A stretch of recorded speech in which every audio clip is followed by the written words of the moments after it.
Three, two, one. All right. Hey guys, just want to welcome everybody to this special episode of the Javi Trujillo podcast. And I'm with my fucking boy, dude, my fucking good old ex-roommate, my old training partner, Chris motherfucking Kokoll, bro. How the fuck have you been, bro? Epic introduction, man. bro, like what's been good? What's been good, homie? Oh man, we're just going deep before this, dude. On ego disillusion, man. It's so cool, Javi, man. It was so cool to hear about your journey, dude. Yeah, Thank you man. for sharing all that. Yeah, well, I mean, you're like what I loved about you, bro, is when we met, you just basically came out of Maine, just like out of nowhere, just because you heard that like CrossFit was like the thing in Chico, California. Like, I was like, what, bro? Yeah, man, I just got on a fucking, plane and I heard that like this is where Rob Wolf and like the paleo thing is happening. So I wanted to just be in it and I came out here, bro. So I'm here. Yeah, dude. I remember we meeting it, and then like back then, bro, I mean, we're like the hipsters of like the podcast era, bro. Like we were on that Rogan shit before anybody knew it was a thing. Now it's like everybody and their mom's on his jock, dog. I was just telling my girlfriend, I was like, dude, I'm going on Javi has a podcast. I think the first time I met Javi, I was like, Joe Rogan's podcast. And you like time slowed down and you like looked at me like, you listen to Rogan's podcast, we're going to be good friends. And like, what a full circle that has become, dude. Here, I know, dude. Podcast, I know. dude. Fuck, how long has it been, dude? Shit, dude, that was November 2012. No, 2011. November 2011. 11/11, bro. Fuck, we were walking the streets of Chico, dude, getting honked at. Cause I was from Maine. I didn't know how to use crosswalks. I didn't know that even before. We got honked every time. We're like, really? Like, I'm noticing a pattern here. Oh, dude, man. That was fucking nuts. Yeah, that's what I knew. I was like, oh, me and this guy were gonna be good friends. Cause yeah, nobody even knew what a fucking podcast was, bro. And like, I'm sitting there rocking a Run JRE t-shirt. People are like, what the fuck does that mean, dude? Yeah.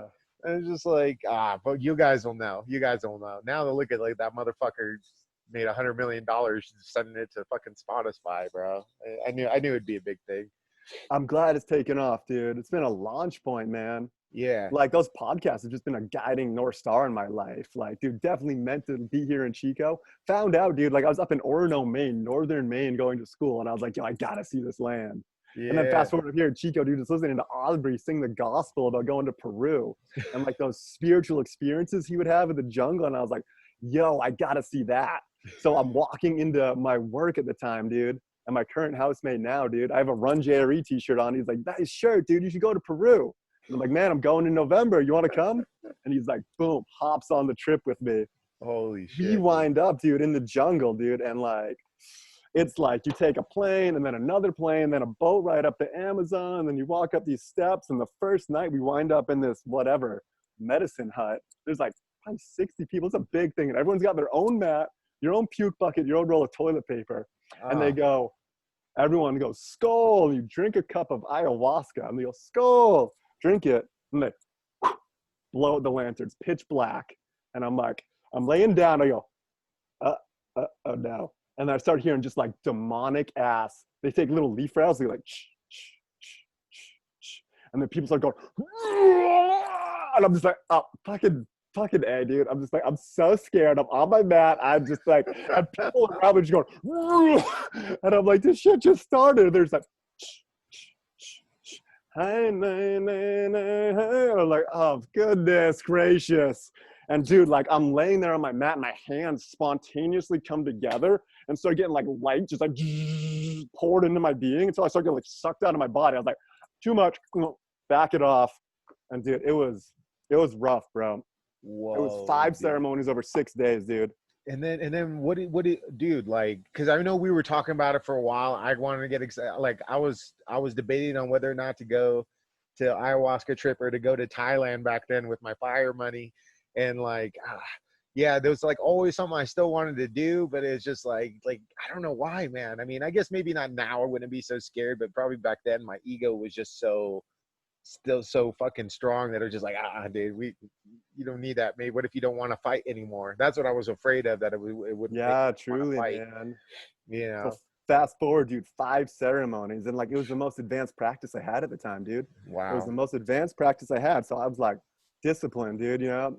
Got that soldier karma, dude, from martial arts, dude. I'm Hell yeah. disciplined. I was shamanic journeying every day. I was like, I'm gonna do this. This is the most advanced thing I found. This is the highest truth I found. I'm gonna be a shaman. I was gonna go back for the 3rd time to do like a diet and do the diet the shamans do, and like Whoa. apparently you see duality and like the angelic and demonic realms, and like I was like, I'm gonna do it. Pretty scared. Gonna do it. Going for it. And So then what was like one of the biggest experiences you took away from it, man?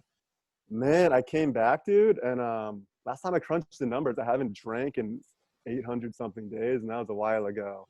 I came back and took a sip of beer, and I was like, well, I'm done with that. Okay. Whoa, dude. Yeah, dude. Especially in a place like Chico, California. That must be really hard. So I started letting like all that socializing go, and I was like, okay. And like, yeah, dude, like so many things fell away. My, you know, I think I had a lot more like reactive anger, and you know, it's constantly a process, but like that mellowed out a lot more. Things started falling away, and I was gonna go back for the 3rd time, and then I met this dude, Logan, man. Thank you, Logan. And he goes, met him us like hiking, swimming with a friend. Uh-huh. And I was like, dude, I'm having these spontaneous body movements during meditation. He was like, yes, Kundalini. It happened to me for 10 years. Those are called Kriyas. You know you have Kundalini, right? And I'm like, nah, bro, no idea. And then so wind up doing a session with Logan, dude, and homeboy looks like through your soul. Just straight up. It was very uncomfortable at the time. Ego doesn't like that. Right. He's like, there is a more direct path. And I'm like, dude, more direct than an ayahuasca ceremony in Peru? No way. Like, sometimes spirit works in very obvious ways, Christopher. There is a more direct path. And I'm like, And he's like, he's like, here are these resources. There are resources if you would like them. Homeboy looks through my soul and he's like, all right, like just like reads your karma. It's like, okay, your father hated you. Would you like to heal that relationship through all time? I'm like, yes. Dude, this went on for like, this level of shit went on for like 90 minutes, bro. I'm bawling tears. Just like, man, this sucks. Here, feel of abandonment through all time. I'm like, yes, Logan.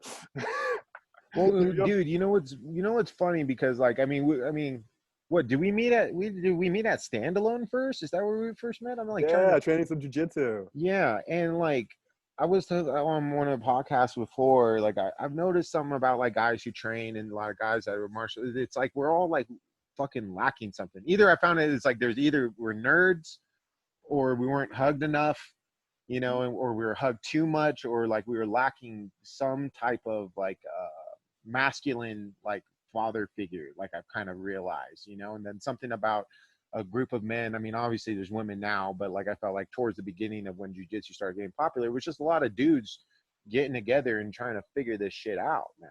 Like, right. You know, it's like, you know, I think we're all in weird way. I've always kind of, as I do more of these talks, I find out that there's like a similar theme. It's like something that like this masculine energy of like feeling that we're abandoned by our like fathers in a way, you know.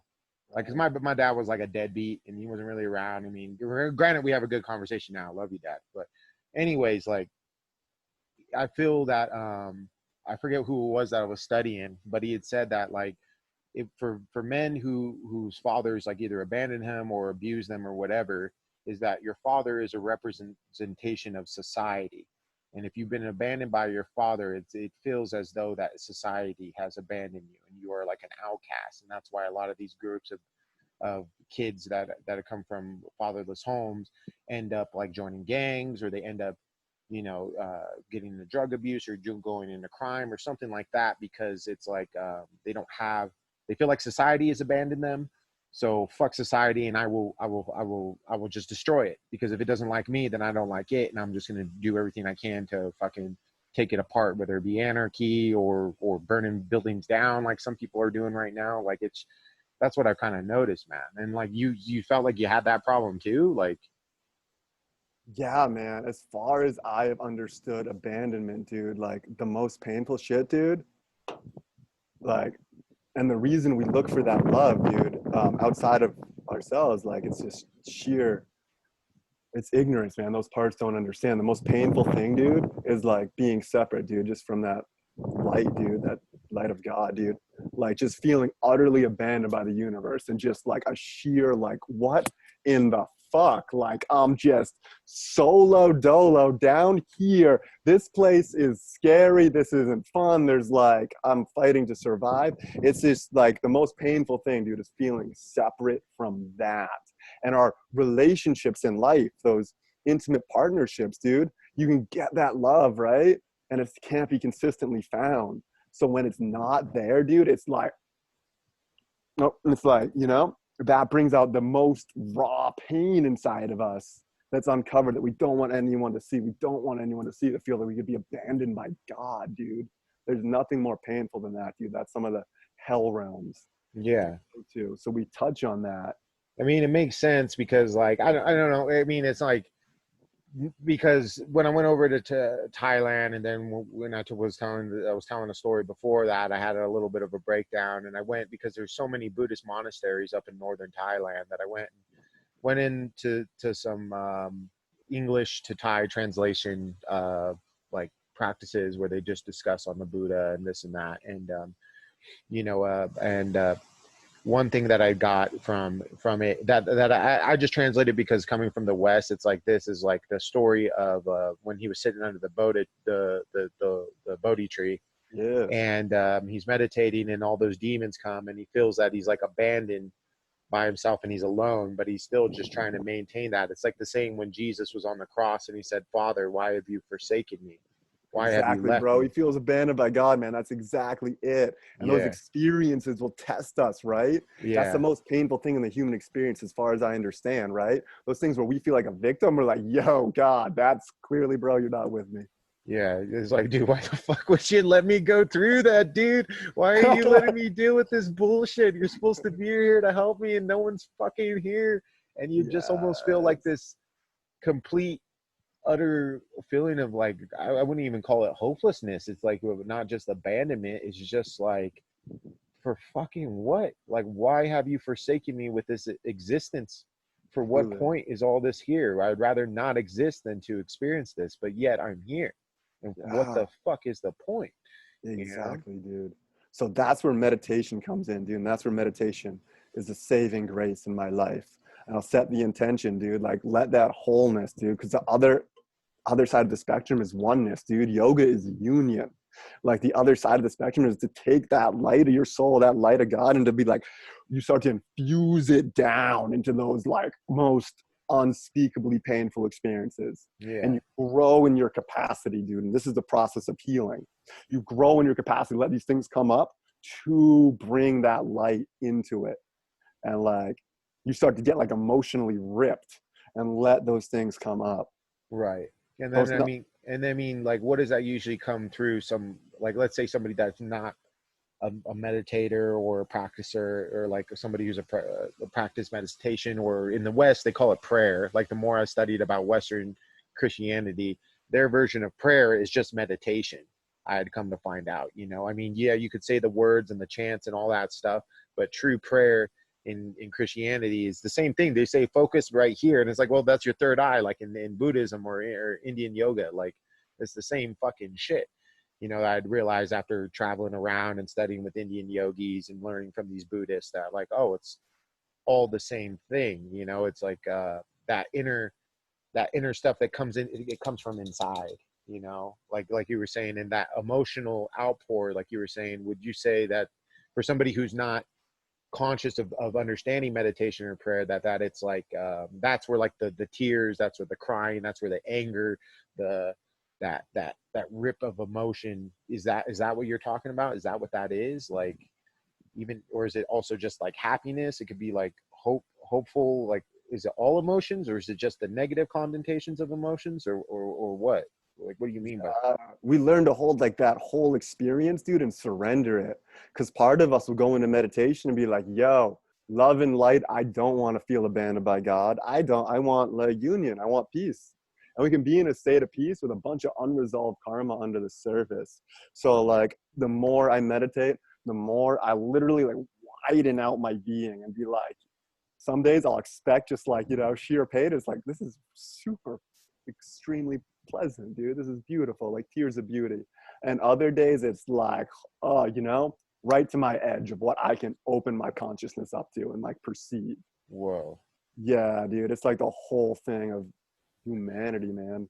So okay, so like I mean, when we were hanging out, we were roommates. We always bullshit about this stuff all the time, and then like you went and ended up going on your trip to do the ayahuasca, bro, and then I ended up heading out to Thailand and stuff and living out there doing my fucking thing, and then so you decided to like I started noticing you just watching you. I started noticing you started getting really into yoga and this meditation and like what because when you first came out there like you wanted to be like not a CrossFit trainer but you wanted to train athletes. I mean you were training me Hey, and Brandon when we were getting ready for fights. I still use a lot of your training methods for my own training camps to this day. I thought you were an excellent coach, but what decided before you decided you wanted to train athletes and fighters and all that stuff, which I thought you were a great coach, like what made you want to switch it to doing this, man, and the meditation and all that? Like what made you, because you went to school for it out there too. I mean, Chico State is known for that. Like that's where CrossFit, that's where all that stuff comes from. I mean, a lot of people aren't aware of it, but that's where some of the best training programs and methods have all came out of that school. And you graduated from it, but you decided to pursue this other thing. Like, what was the motivation to do that, man? you know, part of me knew, man, it was going to be like the ultimate truth, dude, like the highest truth I could access. And everything else just seemed empty and hollow, dude. Yeah. It's like biblical quote, I've seen all that's done under the sun, and behold, all is vanity and striving after wind. And it was super despairing, dude. Like, that session with Logan, dude, like my world was rocked. After that first session with Logan, dude, first time I met through him, looked for my soul, he really like coached me to take my body out of fight or flight, dude. It's like relationship, I love you, Dad. We have a good relationship now, but dude, constant hypervigilance, constant fight or flight, constantly scanning for threat. My fascia, my nervous system, always looking for it, dude. Like always on edge. And I was like, Logan, what about jiu-jitsu? He's like, it is not recommended. And like, most people that are drawn to martial arts don't realize the significant amount of war karma they are carrying with them. War karma? What do you mean war karma? So like if the Eastern model's correct, dude, the soul incarnates a lot. Right. Incarnates a lot. And to say the soul gets in a violent encounter and kills someone, the soul's not just gonna learn by being the perpetrator, right? It's also gonna learn by being the victim. It's gonna get both sides of the coin. That's the process of karma. So, we're carrying a lot with us. And he's like, how does a soldier act, Christopher?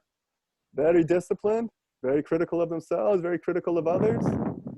Whoa, dude. Whoa. And there's good things now to this day, man, because my spiritual practices, dude, very disciplined.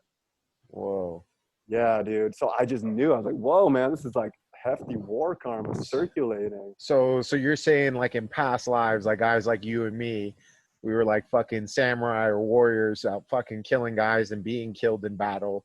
And I mean, that's what like in Bushido in the samurai, because I mean, a lot of people when they talk to me, they just think I'm like some dumbass fucking fighter guy that like, tattooed, bad tattoos and fucking crazy hair and blah, blah, blah. But it's like, nah, bro, like what I'm after is what Musashi was after, which is trying to find enlightenment through the sword. And through battle, then can I find myself, because towards the end of his life, he didn't want to fight anymore. Maybe that's what he meant. He's like, I've killed enough men and I've realized that this is not the way. Like the way has to be balanced. I have to be an artist. I have to be able to write, be a poet, be a calligrapher, and express that, that combat and the absolute of martial arts, especially with samurais, with fighting, with swords, because it's not a tap out or a knockout that ends the fight. It's death. There's nothing more absolute than knowing that this battle that I'm about to partake, either I will die or he will die, know? And in that moment, that's why they say one of their meditation practices is that every day you must think on your mortality. So much so that you must think on the most painful fucking ways that you could possibly die, that you're on battle being cut open and a fucking crow comes and eats from your liver. It's one of the most painful things that you can think of, being shot by arrows, being decapitated, being maimed, being hurt, and fighting a man hand to hand to the death if need be, because when the time comes in your life, in this life, you are ready. You are not thinking on what could happen. You already assume it will happen, so I can act in the now. I can act in this moment and think clearly without, with the fear is there, but I'm riding it like a wave. I'm not going to let it overpower me and I tumble with it, and that's going to kill, that will cost me my life, but I'm going to ride this fucking wave that is fear. And it's going to give me the state of flow and the state of consciousness where everything slows down, where I can see so clearly and so fucking and just nothing, everything fades when I'm in that fight, bro. You know, everything that blackens. And just for this moment, this is all I am, and I am free. I am free from fear. I am free from any karmic cycle, because we are in this battle. We are in this moment. You and me have agreed to this moment that we have decided one of us will fight to the death. Now there's a ref, there's a cage, there's judges, there's this and that to kind of make it seem more civilized, let's call it. But at the end of the day, that's what we're doing, is that we're seeing whose style, at the end of the day, if you and me met in a dark alley and we fight to the death, which one of us is going to stand up from it, you know? And that karmic cycle that you talk about in Bushido, they speak of as that some of these men would rather dedicate their lives to being warriors, so they'll commit seppuku, and they'll cut and run across and kill themselves, so they stay in that karmic cycle, so they can be samurais for all of eternity. Like, that's how dedicated some of these motherfuckers must be, bro. Oh man. Yeah, but then you hearing that, it's like, oh yeah, maybe it's not good to be stuck in that cycle. Oh dude, no bro, that cycle will keep you looping, bro, endlessly. Like, I see dear friends now, man, they like can't not work out. You know, I'm like, ooh, yeah, you know, I've been there. Can't not work out. Can't not be ready for battle, right? Yeah. I was that way, man. I couldn't let my cardio slip. No way, dude. I couldn't let my cardio slip. I couldn't let my training slip. I didn't want to let my strength slip. What if I get in a fight? It's a constant hyper vigilance, dude. It's yeah, and like when we were all together too, we were always training, bro. We were always like, even if we were partying and drinking, there was one day, remember, we were doing those push sleds. We were down in beers. We're doing the push sled, dude. Like, yeah, we were always ready, man. And that's kind of crazy. I never thought about it. So it's like we're just reliving this karmic cycle, as you say. A lot of these martial artists and a lot of these fighters, and what is it then? Like a guy who, because like I've noticed it's a lot of younger guys that end up listening to this podcast, dude, that are also like the guys that were like us, man. You know, that's what I've started realizing. And it's like, so then what do you tell one of these motherfuckers that's like, yo, Chris, like, bro, this is what I want to do, and you're telling me it's not a good thing for me to train? Like, what the fuck, man? No, not at all a good thing for a train. Just my own process. The time came where I knew like the amount of time I dedicated to jujitsu, right? And that like ultimately competitions, like, right, two rams butting their heads together, like torturing someone to death, capture them about torture them to death, is like the same thing as two, you know, rams butting their horns together. Who's the bigger ram, right? Which is this process of hierarchy within social systems, dude. So like to really just be like, just surrender to the light and only to the light, and let go of the hierarchy, and like, you know, because like if I was still training, bro, you and I would be in a little bit of a tug of war, kind of, right? I'd be like, shit, Javi could probably fuck me up. You'd be pulling out the rope like, yo, I definitely smoked your ass, right? So there came a time to just be like, drop my end of the rope, dude, and like, I'm not gonna play, dude. And like they say, like, put the sword between your own 2 feet and heal all that karma, all that, you know, raw emotional pain we don't want to look at, dude. Like, that's the practice for me now, man. Wow. There's this thing, Sanskrit mantra, dude. Have you ever, like, did the monks do mantra in Thailand? Yeah, they do like that Nam Myoho Mi Renge Kyo, then like right on. Yeah, dude. Yeah. So this is a practice now, man. This is what I found to be the most effective thing, dude. Like, there's different Sanskrit mantras, dude, and all of them have like It's like the, you know, the universe is infinite, the divinity is infinite. It funnels through different like manifestations. And I'll just do 108 recitations, dude. Like Just counting the beads, yeah. 10 malas a day. You say the mantra, right? Om Vajra Sapahang, Om Vajra Sapahang, Om Vajra Sapahang. Like, you know, I'm gonna do 10 every day, right? Until, you know, all my karma's healed, right? Or just, you know, whatever. And like, dude, all those things are called samskars, these recordings of the past, these painful emotions, these things start to bubble up. And it's like, yo, this is why I drank. This is why I went after a lot of women. This is why I didn't look at all this stuff. And you're intentionally saying by going into here, you know, I'm willing to bring these things into the light to resolve them and liberate them and liberate myself in the own process. Whoa, dude. That's fucking sick. So how do you do it? How do you say it? Like what's the... There are many, many mantras, man. The one, Om Gam Ganapataye Namaha. And you start to say it, dude, and you can go into a trance, dude, and like, Om Gam Ganapataye Namaha. And like, it's a little scary, dude, to the ego, because it's to remove obstacles. You're like, well, my ego thinks it's an obstacle. Way different than my soul, dude. My soul wants like liberation, union. My ego probably wants some like a Tesla. So like you start to influence it, man. It starts to shape and change your life, dude, to be honest. Like there was a week, dude, where just recently I had poison oak all over my booty. I got bit by a deer tick. My dropped a glass plate on my foot. I had kids for my car, dude, for work. Like had lice. Turned out they had lice. I had to like lice my car, and my bank account got hacked over the period of like 5 days. Like, and I was just like, and like when my bank account got hacked, dude, I saw the numbers in there, and I was like, you know, numbers like they have a correlation to my birthday, and I was just like, I felt the playfulness of it. I felt Ganapati, dude. Om Gam Ganapati Namaha. I was like, I know it's all good, bro. I know it's you, right? And I was just like, hit up Logan, like, dude, what's the lesson here? It's like, you're compressing the timeline of healing your karma. Like, oh, so things start to come up. That's just one example, dude. Things start to come up in relationship, up in our own experience. Like the mantra is a emissary of God, dude. And like you can treat it as such, like boom, and let it like start to ripple and like surrender to it and let its effect happen in your own life. Whoa. Yeah, man.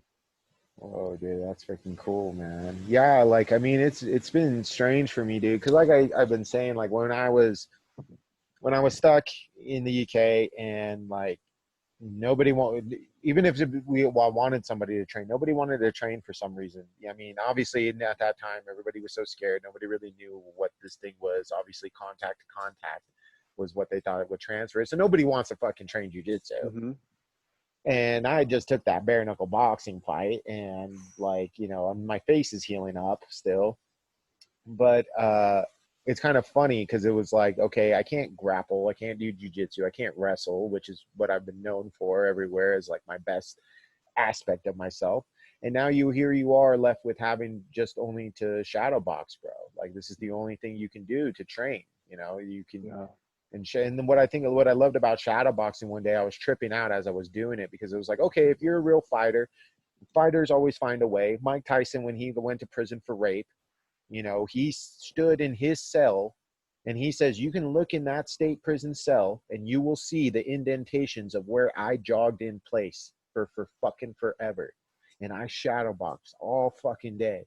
And I fucking, even though I know I wasn't getting my proper training, I was still in there doing my fucking thing, man. You know, because it kept me free. Even though they locked me up, I'm free. I'm free in my mind. I'm free in my spirit, you know.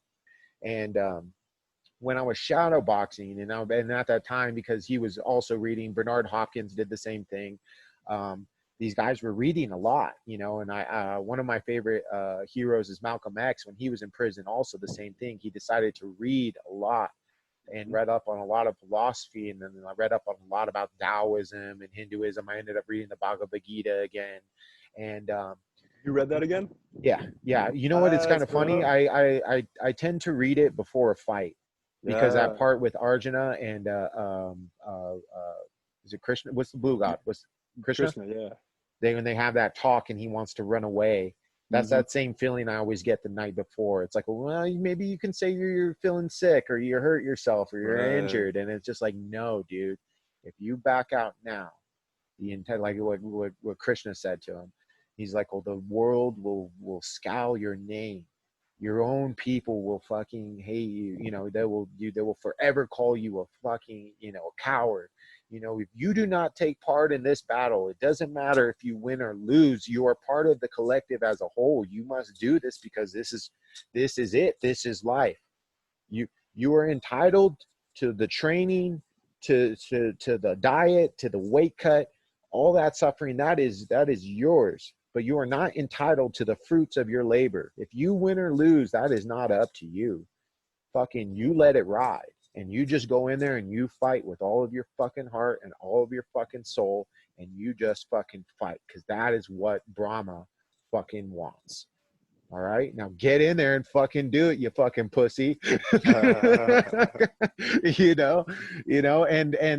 one day I was shadow boxing, and because it's in fucking UK, bro, and the weather's usually not shit, but it's cold and it's rainy most of the time. And one day it was finally sunny, so I was outside, and they had like a little area where I could like do some shadow boxing, and I thought about the term shadow boxing. And I mean, that's why I open up with the song, the RZA song, Shadow Boxing. Because as I was shadow boxing with this podcast, I was looking at my shadow on the wall, and I was using that as my opponent. And I realized, holy shit, that is the ego. That is who I'm fucking fighting, man. I am fighting myself. There is no opponent. There never was an opponent. You've always been fighting yourself. That dark side, that shadow figure of you, that is you. And no matter what, you have to live with this, dude. You have to live with this. It's a part of you. It's not going away, And in finding and looking into that darkness of that shadow, Javi, or whatever you want to call it, I began to see the light in myself, as you said, It's beautiful, man. Yeah. Yeah, dude. How did that come up for you, dude, to see the light? You know what? It came up first, dude. A bat.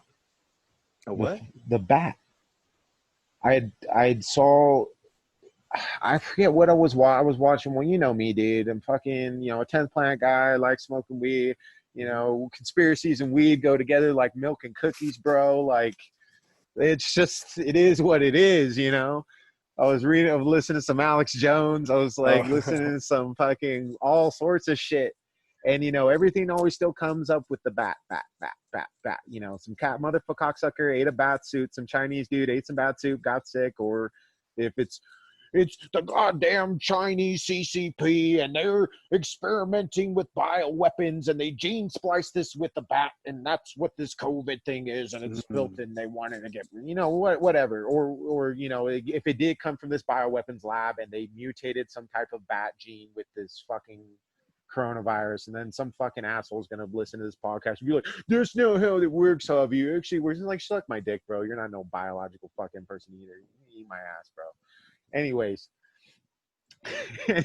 dude, the bat always comes up, right? The bat always comes up.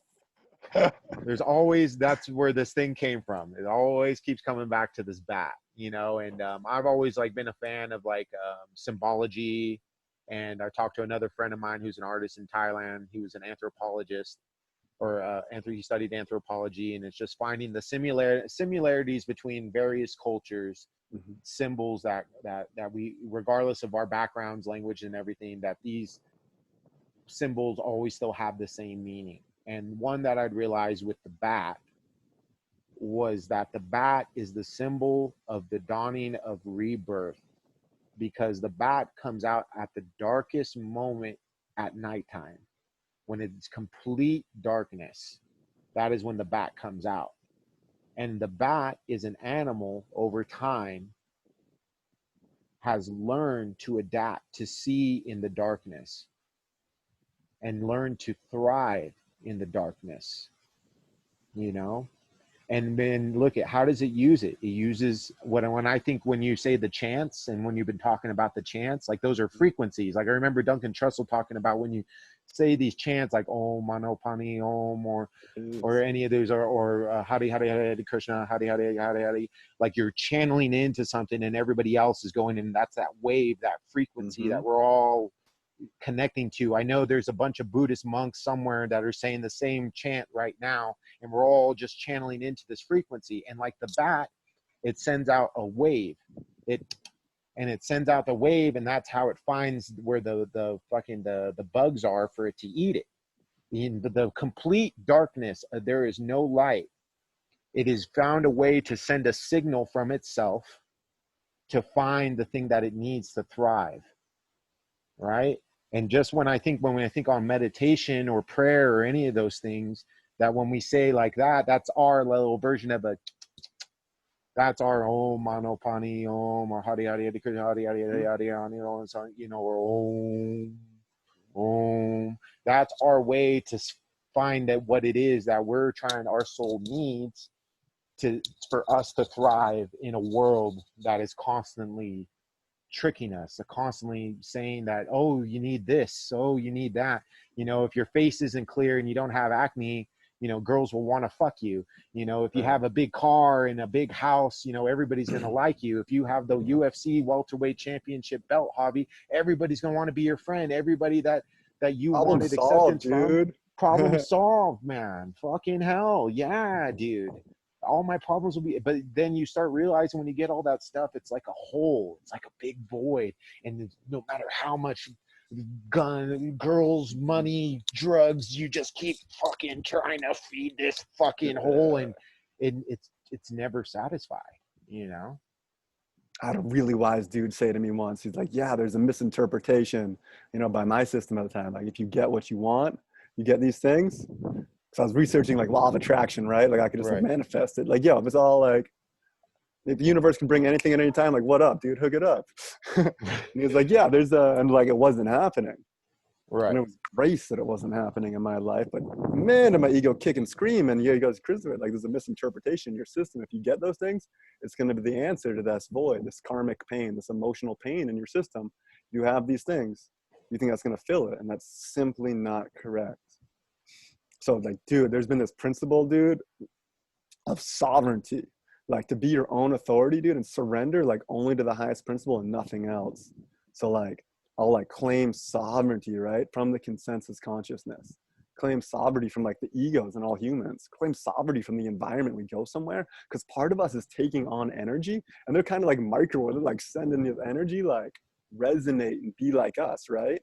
Yeah. Be like us. You can't stop training, right? You can't stop partying. You can't start meditating. That's like not acceptable by the tribe, right? You're right. You can't do these things. So like to truly be sovereign and no longer resonate with that has been one of like the greatest gifts in my life. Like to really, really own my free will. Like it's my life. I get to consciously choose. And like there's no limit on this, dude. If I wanted like mantra, and there's no limit on how much mantra recitation I can really get in, how far I can take this thing, how deep I can push my consciousness, how deep I can push my healing process, how like expansive and aligned, like I'm, dude, all in, going for it, dude. Like it takes sovereignty. It takes like all this tribal dynamics trying to like conform and have you fit like them. Just be like, respectfully, drop my end of the rope. Be like, boom. What do you mean by drop? Because you said that before. We dropped my end of the rope. Like, what do you it's mean like a tug of war, man.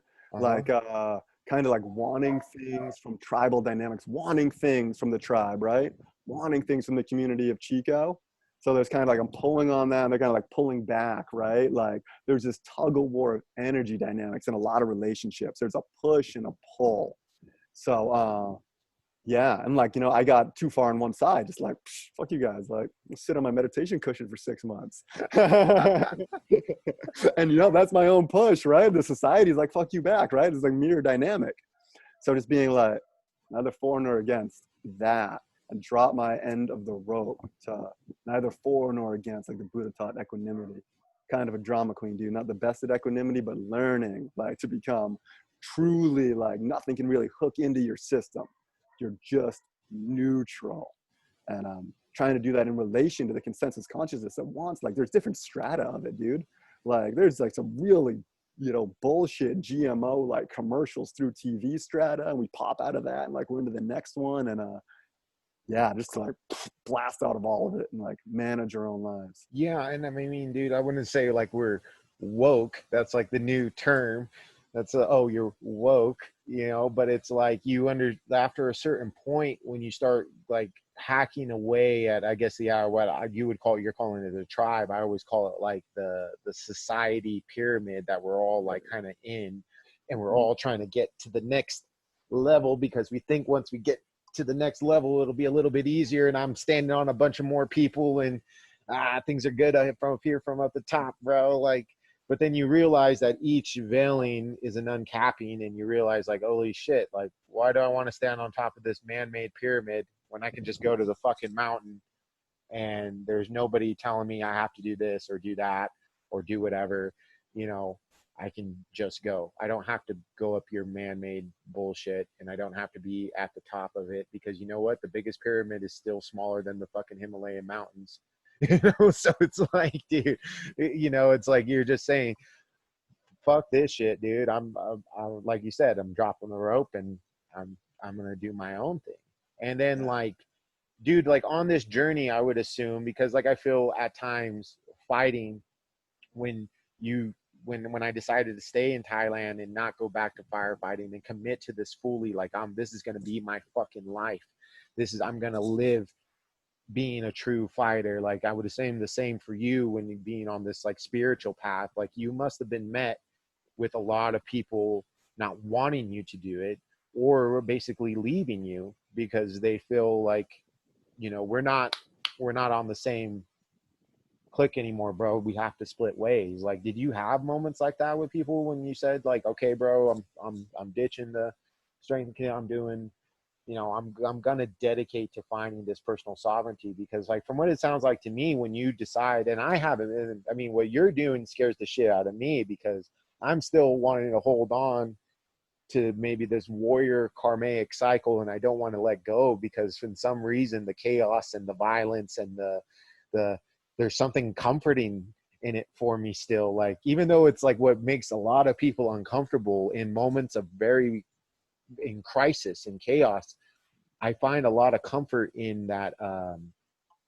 in trying to bring order to that, you know. And when I do bring order to that, it's like this, you know, like that's like my kind of like salvation. But like I would assume when you decided that you made this path, that you probably had to let go of a few relationships, you probably had to let go of a few things that you once loved like dearly, and probably were a positive aspect on your life, but you probably had to shed them because you know that you're not playing the game no more, bro. You're not wanting to be part of the pyramid, right?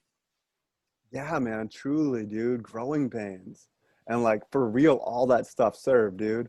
Like all that stuff served. Like so grateful I met you, man. So grateful we trained, dude. Oh yeah, Like dude. that relationship, dude, like it's truly served for that, you know, period of time, dude. Undoubtedly. And like, yeah, man, relationship with Brandon changed, dude. Like sober now, like we were really close friends, and you know, walking away and you know, everything. I think like 2 relationships may be like the same, dude. I got my mom and my housemate who's also on the spiritual path, right? Nice. Everything else is restructured, you know, for the better. But dude, fuck, is it scary to those parts of us that's just like looks around, it's like crickets, and like, you know, you can just feel it, man. Like, yeah. And it's just the growth process, dude.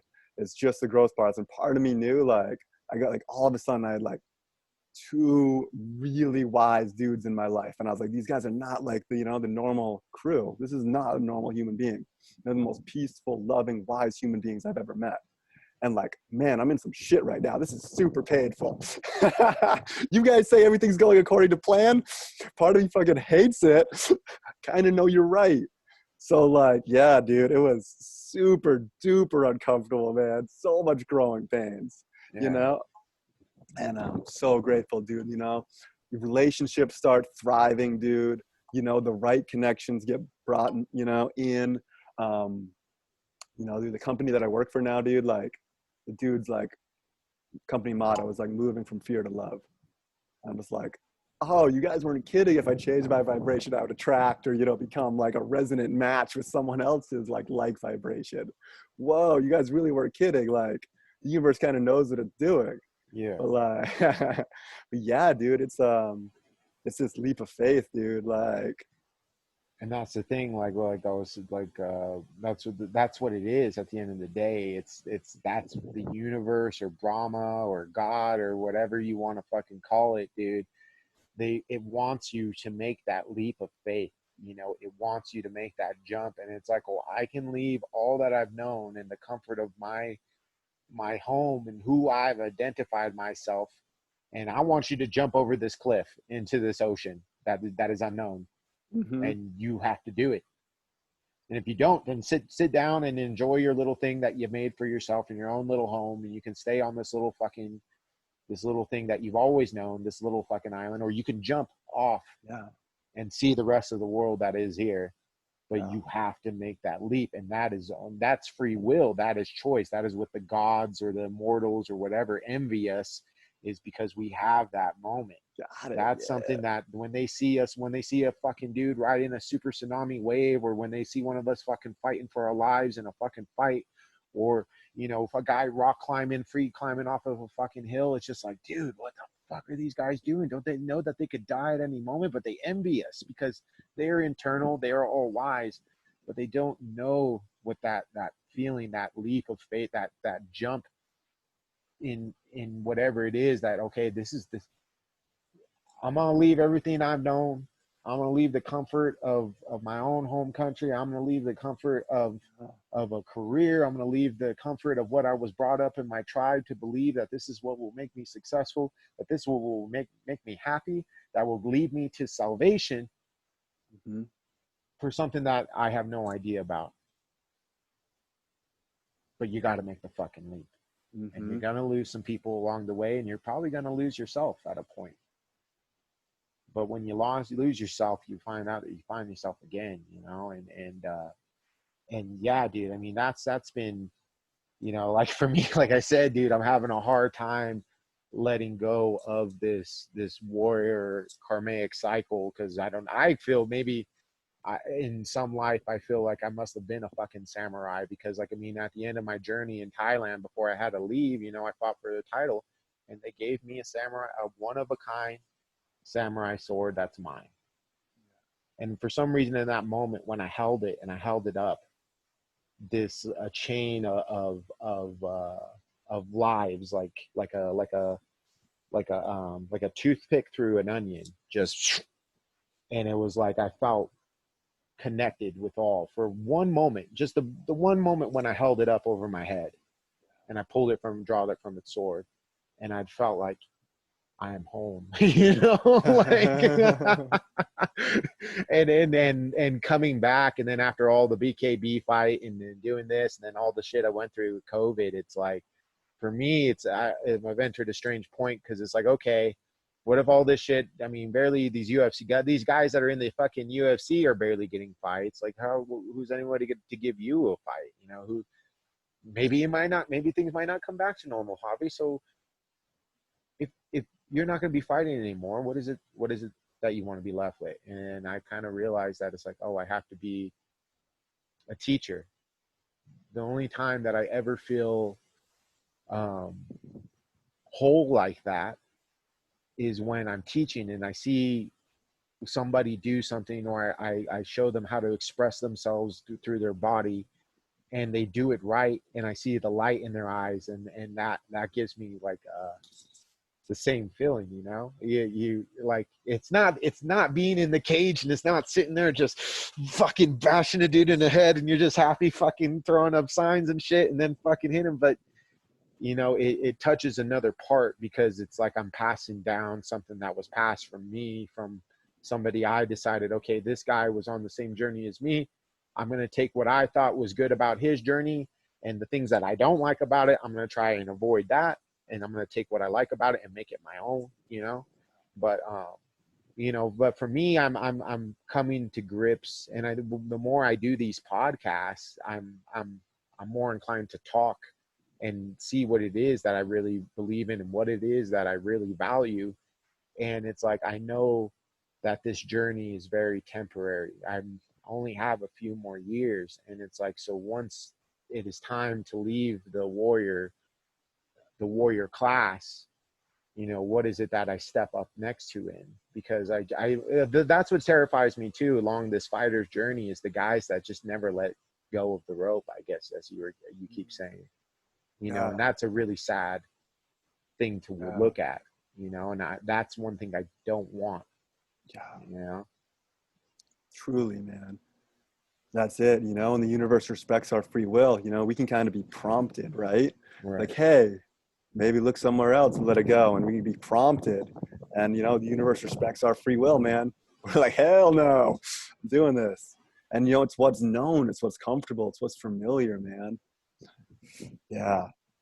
And, dude, what you said, man, it's really clear to me you're a teacher, dude. And you have a lot to share, dude, in those ways. Oh, thanks, man. Thanks, dude. Like, dude, I mean, and then I mean, I don't know why I thought about you the other day, but that's why I hit you up. And like, I mean, we had always had great talks like this, dude. And I mean, you were one of the first people that, because when I was training, I was still an amateur. Like, I wasn't professional. I wasn't anywhere near where I feel like I'm now. But you believed in me, man, and I believed in what you were doing. And you know, like when you invited me to go talk to your class, and you know, awesome. You had me doing all those, you know, getting me conditioned and trained for those fights, bro. Like, I mean, I think at my amateur career, if I had that type of level at my professional level, I don't think I would have ever lost a fight.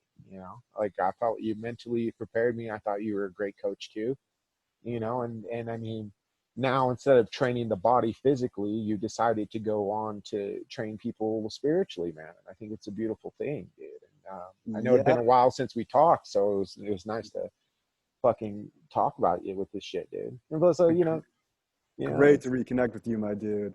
Yeah, man. One last point, dude. As far as being a teacher, dude, and like true service, as far as I understand, we can only take people as far as we've gone ourselves. Right. So like when you hit that wall of like, oh, hell no, I'm not going to be that emotional. I'm not going to drop self-protection that much, right? And heal that through my own being. It's like, you know, we can only take people as far as we have gone ourselves, right? Mm-hmm. Like understand their pain. Like, yeah, I've stood in that myself. I know that to be within my own self. So it's not this like trying to like put a Band-Aid over it. It's like we go to those places in ourselves, dude, and like that, it like really amps our service capacity up, because we're not running from that pain anymore. It's a different type of thing. It's not running from that emotional pain. It's not running from that internal pain. And that's really what meditation is about, as far as I understand.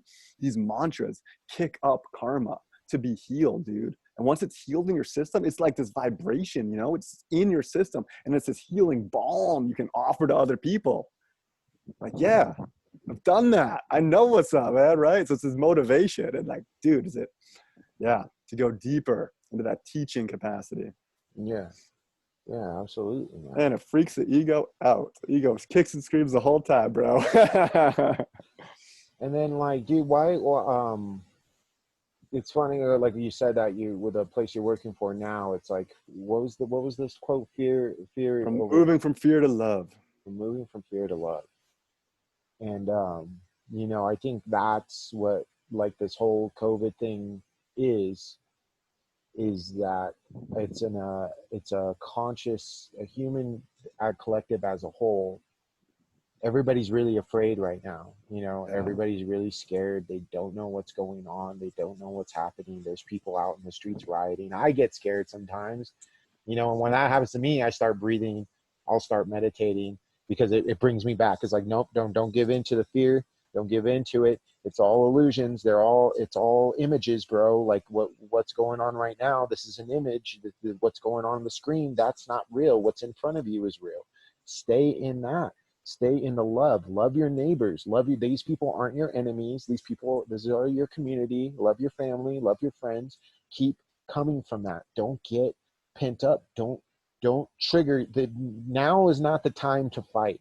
Now is the time to love, and it's the time to heal, because that's what the world needs right now. And that's what you're trying to carry everybody else on, whether they're kicking or screaming or they got issues with you. You got to bring them along for the ride, or otherwise they're going to die. Because I feel at the end of the day, God, Brahma, or whatever, you know, I mean, it's Eddie Bravo saying it's evolve or die. That is, I think, the only law in this fucking world. Whatever is beyond that is beyond my control or whatever. But we either got to change or we're going to die. And I feel right now, like what you said, is what we have to do. We have to get out of the fear and come into the love in order to survive whatever the fuck is going on, you know? Amen, Javi. Amen, Javi. Yeah. You know, and we fucking need that, man. And that's why like last week I had to take a break off of fucking social media because like I feel like I don't know if I'm like as an American, like we're a Manchurian candidate, but I saw a friend of mine from Chico spreading this Antifa communist rhetoric, and it just set something off. I was like, listen, if you weren't my friend, I'd kill you. And then he's like, what do you mean? It's like, well, dude, you can't say stuff like that, especially here. And he's like, and it's like, I understand where you're coming from. I understand what you mean well. But listen, I've been to Cambodia. I've seen the killing fields. I've seen rows and rows of You've seen that, Javi? Yes, of fucking skulls, bro. You've seen that? Yes. What Pol Pot did. I've seen what happened in that country. Seen that? Bro.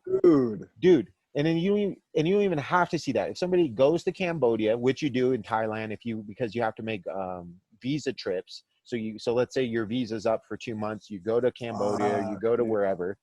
So I went to Cambodia. I went to a few different spots. And one time when I forget what the fucking city I was in now. But it's like apocalyptic and cryptic. And you know, like the oldest people, the average age of somebody is 50. What?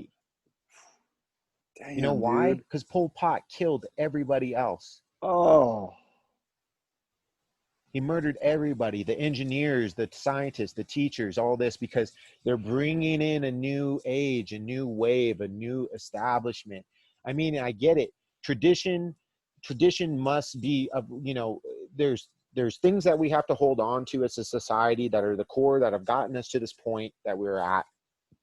And then there are some things that no longer serve us. Yes. Yeah. But the problem with things like communism to me is that it tries to get rid of everything. And when you're left with nothing, when you're left with no religion, when you're left with no understanding of education or nothing, it creates a void. And that void always leads to nihilism, right? And nobody gives a fuck about each other. Nobody gives a care. Terrible things happen. You know, Cambodia now is thriving. It's becoming a better place. But for a while, some creepy shit was happening there. Some very creepy and dark shit, because nobody has an understanding of morality. Nobody's educated. The city is falling apart because all the people that understood how to manage it and engineer all the sewage system, they're all dead. Wow. So when I hear people start saying that, and yes, there are things that need to be changed. Yes, police brutality is a problem. Yes, is the government corrupt? Abso-fucking-lutely. But at the end of the day, if you completely uproot it and wipe the slate clean, and you believe that people's intentions are good and that we know enough, and that's what scares me about communism, is that it is, and not communism, but in fascism, which are the same fucking thing, but it is the ego at its most important. Because let's say like fucking North Korea, right? It's a communist country. Our beloved leader is never wrong. Our beloved leader played a golf game, and he made a hole-in-one in every one of them. But as America, we know that's bullshit. Our economy is the best. Our military is the best. Nothing can change it. So when you're under a totalitarian state like that, your ego is so strong. There's no COVID cases. Why are there no COVID cases? Oh, because they shoot anybody that possibly has the COVID case. So they kill them. They just off them. You know, that's egotism at its maximum. Fascism at its maximum is the ultimate human ego at its control. I can never be wrong. I am at the top of this pyramid. I will make the great leap forward. I will make this. And if anybody stands in my way, they are wrong. And I will just erase them from the history books. Not only kill them, not only kill their fucking family, I will erase them from history. Just like they're doing right now. They're taking down statues all over the world because they say it has something to do with slavery. No, you know why I think they should keep them up? To remind us of how we used to be and how we shouldn't be anymore. If you wipe it slate clean and say it never existed, it's going to come back. You know, I talked to some friends in the UK. They're telling me they're taking down statues all over Bristol, all over this because of, you know, this Black Lives Matters thing in these UK, you know, these slave traders, which is bad, but he just didn't trade black slaves. This guy traded white slaves to Middle Eastern people. This guy traded all this and that. And then in a place like where we got rid of Muammar Gaddafi, that's originally that area before the colonial times, that's where they were selling slaves from. And you know what they're doing now that they completely wiped out and liberated this area? They're selling slaves again, bro. And then now all these areas in England were the main slave trading ports that went to America. They're erasing that history, and eventually, I guarantee it, in maybe 20 years' time, if they still keep this up, they will sell slaves through there again. You know, it's like it's like I see what you're talking about. It's like a very cyclical karmic cycle, and I think guys like us that are kind of out of it got to be like, whoa, guys, let's not go back down this road again. Like, we've made such a good progression. Yes, we're dealing with some things, these karmic things that we're dealing with in the past that our ancestors have dealt with or whatever. But doing this is not the way. We all have to sit at the table together and say, listen, this is what fucking happened. This is how we feel. And I don't want things from you. I don't want money from you, because we've tried these things that didn't work and it didn't help. I just want to be acknowledged that I am a person and you are a person. And just like you and me, I've decided to search for it through the sword. You decided to search through it through prayer and meditation. But we're all trying to find that fucking good in us, man. We're all just trying to find it, and it's inside of us. You know, but everybody wants to blame all these outside forces, but it's inside. It's inside, man. Truly, man. This is really powerful, dude, what you're sharing. I know part of my system and a part of just, you know, the whole collective, dude, doesn't want to own our history, man. They don't want to own the violence. They don't want to go to the killing fields, dude. You know how much courage it takes to go to the killing fields, bro? You know how much courage it takes to look into all these things? And like, things have been brutal. Yeah. You know what? Because we can't really, it said, as far as I understand, we can't really evolve from it unless we own it, accept it, learn from it, right? Right. That's like the path, dude. So what you're sharing, dude, and like your courage to go to those places and to look at it, dude, is huge, bro. And to have that global perspective, dude, and ground it into there, man. Like, ground people to what has happened is huge, bro. And way to own it, man. Way to go to those places. And I mean, dude, and that's what I love about fighting, is that I got to travel the world, not just in America, like being in Chico. I got to see how Jay and all those guys got to fight. Got to meet you, how you guys in Maine fight. Got to meet guys in Oregon, how they like to fight. San Diego, Los Angeles, you know, Nevada, where I'm at now, fucking Thailand, all the different areas, all of Southeast Asia, the Burmese with their type version of boxing, the Cambodians, the Vietnamese, the Japanese. I've trained and fought with Chinese, Mongolians, the Russians, the Dagestanis, the Middle Easterns. I fought all of them, bro. I fought all of them. And at the end of the fucking day, I realized that we all the same motherfuckers. And we may speak a little bit different. We maybe have a little different custom here or there, but at the same motherfucking day, we all got two hands. We all got 2 feet. We all fucking want to fight. We all bleed the same. And you know what? We all are dealing with some shit. We're all dealing with some own personal family shit. We're dealing with some fucking spiritual shit with the religions that we're all coming from, and we're all trying to make sense of it. And I think like a fucking event like this has given us all a moment to sit back and look within ourselves. And if we look within ourselves, bro, we're gonna fucking elevate. But it's hard, like you said, we have to own it. They're like the talk that you and me had. I had to, before we did the podcast, I had to own those shittiest parts of me and be aware that, hey, I like girls, dude. Girls are like pork rinds to me, dude. One is not enough, you know, and they get me in a lot of trouble, you know, and they get me in a lot of fucking trouble, dude. And just realizing that about myself and owning up to it, you know, made it easy. Like, you know, like I don't even care anymore, because it's like, what's the validation? I don't need validation, because before I was only chasing a bunch of girls because I thought the more girls I had, the more it validates me as a man. But then come to find out that no, that doesn't mean anything, you know? Same, dude. You know, I've paid dearly in meditation. My first, like, you know, mantra discipline committed doing like 108 recitations a day, this mantra. And oh, bro, like the some scars or recordings, like seemingly like every sexual experience I had, like back up and through to be processed out of my system. That wasn't from a place of integrity or love, dude. It wasn't a, you know, auspicious place to be, you know, the energy around those encounters wasn't good. I wouldn't say paid dearly, dude, but it's been like, oh, geez. Okay. Yep. Okay. Oh, yeah. There was that. Okay. Yep. I'm kind of potato. Okay. We're on to that. Especially those Chico girls, dude. I bet you had a bunch of them that you don't want to look back at. Oh, dude. So many, dude. So many. There's so many times this lifetime, too. And I'd be like, oh, I punched that guy. Yeah. Oh, I'm sorry. You threw a slushie in my car. I uppercutted you. That might have been a step too far, man. I'm just like, oh, yeah. Remember when you need that dude and knocked him out? Dude, I mean, I don't know how Chico is now, but I felt like right before I left, it was like an end of an era, bro. It's like nobody parties like that no more. Like nobody, you just had to be there at that time in Chico, bro. That was a special place.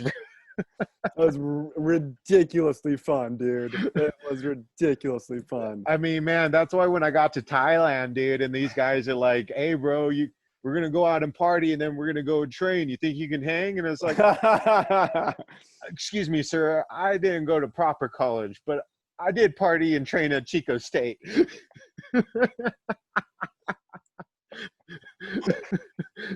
Now pass me that beer.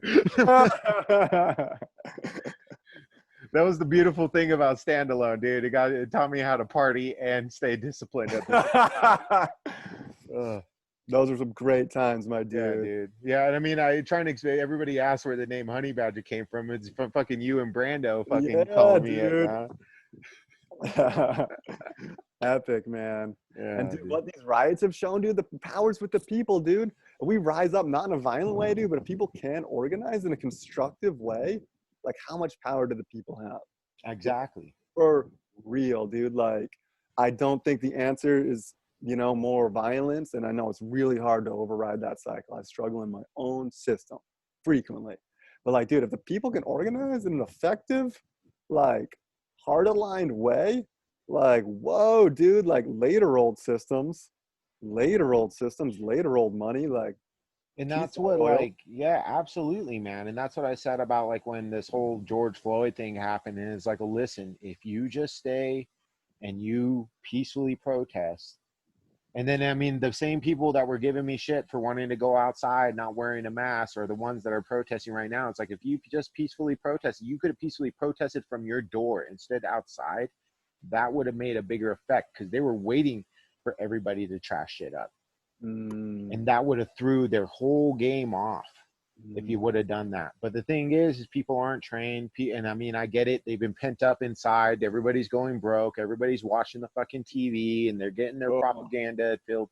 Everybody's pent up and they don't have jujitsu. They don't have fighting. They don't have these outlets to get out their aggression like you and me do, or meditating, or you know, they don't have these practices. So that's like, I get why people are out there burning, but it's like, well, come on, motherfucker, at least just do some Fight Club shit. Go rob a bank. Go. Why are you burning down 10th Planet Long Beach, bro? Go burn down a fucking. They burned it down, bro. Oh, bro. They burned fucking what? Like, what the fuck, man? You would why a gym, dog? Huh. You know, go steal from a bank, do some Fight Club stuff, go blow up the credit card company. Oh, dude, I'm gonna get in trouble if I keep saying it. No, avoid, dude. I'm not. Not an actual suggestion. Not actual. I suggest that none of this is gonna happen, dude. Watch, bro. I'm gonna fucking. They're gonna come after my ass now, dude. But it's just like, why? Like, you know, I get the anger, I get the frustration. Like, I'm a Latin male. I've experienced these things with my. Of profiling and typecasting. I've been pulled out of my car. I've been searched. I know it sucks, but it's sometimes it is what it is, you know. And I can sit there and bitch and moan and cry about it, or I can be calm, cool, and collected. And when the officer realizes at a certain point, which he usually does, because once he finds out that I can actually speak decent English and I can speak conversely with him, he feels bad because he feels like a jackass because now he just treated me like shit, and I'm sat here being polite to him. You're a human, man, just like you were saying before, dude. Yeah. Yeah. And that's a lot with like a lot of my like some of my Mexican friends are like, bro, why? And it's like, well, dude, I mean, one, it doesn't have help when you're covered in a bunch of and you dress like a gangster. It's not racism, it's profiling. You know, if I mean, you work security, you know, there's a certain type of guy, a certain type, and it's not just what they dress, it's your demeanor, it's how you stand, it's how you're looking, it's how the body language and the tone of voice you're giving off signifies the type of behavior I got to throw at you, you know. And it's like, well, I just explain to him, it's like, yeah, whatever, I mean, maybe that guy's having a really bad day, he's dealing with a lot of shit people, bro. Like, you got to put yourself in his shoes too. And at any moment, his life could change. He's just asking you for a license and registration, and you decide to shoot him. It happens. It happens, dude. You know? So just be nice. Don't make it about you. It's not a victimization thing. Just be nice. Keep your hands where you're at, because whether or not you know it, you live in America, and we can buy guns here, bro. It's just how it is, dog. It is what it is. You know? Be nice. Tell him you're reaching for your wallet. Just make his day easier. He's going to make it for you. Yeah, he's going to probably fuck you over and still give you a ticket, but fucking hell. At least nobody's dead. Truly, man. Right? Truly. Javi, I'm so happy to have you back in the States, dude. I know, man. I got to come for a visit, dude. I got to come. I have Thursdays and Fridays off, my dude. Anytime. We'll pull out the futon if needed. I got you, homie. You still got that bed I gave you? Or did you get rid of it? My girlfriend has it now. Nice. She got a mattress topper for it. Like, there was just a lot going on, you know. My girlfriend has it. Yeah, that's pretty crazy, dude. Yeah. Those dirty Chico girls, bro. Things happen. That's pretty crazy, dude. Wow. Yeah, great memory, homie. Yeah. See, wow. I loved you so much, I was even willing to give you my bed, bro. That's how much it's appreciated, bro. It's appreciated. It's going to good use right now. Still in the game. Fucking hell, bro. All right, buddy. I'll fucking let you go, dog. It's about to be, I gotta go head up for a training session soon. But dude, I fucking love you, dude. You're still my buddy. I know it's been fucking forever since we talked, but you know, I love you, man. I fucking love you too, my dude.